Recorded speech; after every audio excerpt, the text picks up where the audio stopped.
வணக்கம். ஜோதிட உலா யூடியூப் சேனல் அன்பு உள்ளங்களுக்கு வாழ்த்துக்களோடு வணக்கம். இன்றைய தினம் மார்கழி திங்கள் 19ஆம் நாள் ஆண்டாள் அருளி செய்த திருப்பாவையிலிருந்து 19வது பாசுரத்தையும் அதற்குண்டான சிறு விளக்கங்களையும் இப்பொழுது நாம் பார்க்க இருக்கிறோம். பாசுரத்திற்கு செல்வோம். குத்து விளக்கெரியே கோட்டுக்கால் கட்டில் மேலும் மெத்தென்ற பஞ்சசயனத்தில் மேலேறி கொத்துமலர் பூங்குழல் நப்பின்னை கொங்கை மேல் வைத்து கிடந்த மலர் மார்பா வாய்திரவாய்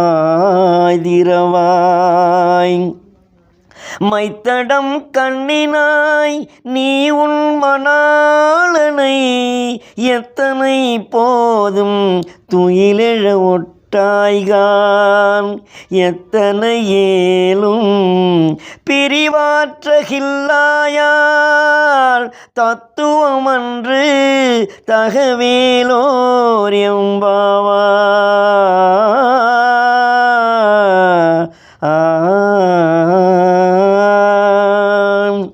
அருமையான அற்புதமான 19வது இந்த பாசுரம்.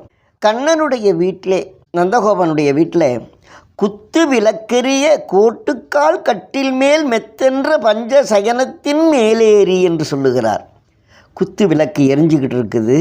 கோட்டுக்கால் என்று சொன்னால் தந்தத்தினால் இழைக்கப்பட்ட கட்டில், அவ்வளவு அழகான வெண்மையான கட்டில். அதற்கு மேல் பஞ்சு மெத்தை, நல்ல அழகான மெத்தையாக இருக்கணும். நல்ல பஞ்சு மெத்தென்ற பஞ்ச சயனத்தில் மேலேறி அங்கே போய் படுத்துக்கிட்டு நல்லா தூங்கிக்கிட்டு இருக்கிறார். கொத்து மலர் பூங்குழல் நப்பின்னை கொங்கை மேல் வைத்து கிடந்த மலர் மார்பா வாய்த்திரவாய். அதாவது நீ அங்கே கொத்து மலர்களெல்லாம் இருந்து கொண்டிருக்கிறது.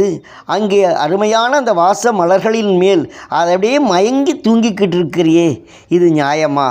வாய் திறவாய், எழுந்து வா, எங்களை பார், எங்களுக்கு தரிசனம் கொடு, உங்களுக்காக நான் காத்து கொண்டிருக்கிறோம். இவ்வளவு பேரும் உன்னுடைய தரிசனத்திற்காக உங்களை நான் பாடி மகிழ வைத்து உன்னுடைய அன்பான தரிசனத்தை நாங்கள் பார்த்துவிட்டால் எங்களுடைய பாவங்களெல்லாம் பறந்தோடும் அல்லவா. எத்தனை மைத்தடம் கண்ணினாய் நீ உன் மணாளனை எத்தனை போதும் துயில் எழை ஒட்டாகான் அப்படின்னா. அப்போ நல்ல மையை பூசிக்கொண்டு நெற்பின்னை, அதாவது லட்சுமி தேவி, கொஞ்சம் கூப்பிட, உன்னுடைய மணாளனை கொஞ்சம் கூப்பிடு, அப்பொழுதுதான் நாங்கள் அவரை பார்த்துவிட்டு செல்ல வேண்டும் என்ப. எத்தனை ஏலும் பிரிவாற்றல் இல்லாயால் தத்துவம் அன்று தகவேலோர் எம்பாவாய். கொஞ்ச நேரம் கூட நீ பிரியக்கூடாதுன்னு நினைக்கிறையா? நான் இங்கே தானே பார்க்க போகிறேன், அவர் அழைத்து கொண்டு செல்ல போகிறதே கிடையாதே. ஆகையினால் உனக்கு பிரிவு என்பதே வராது.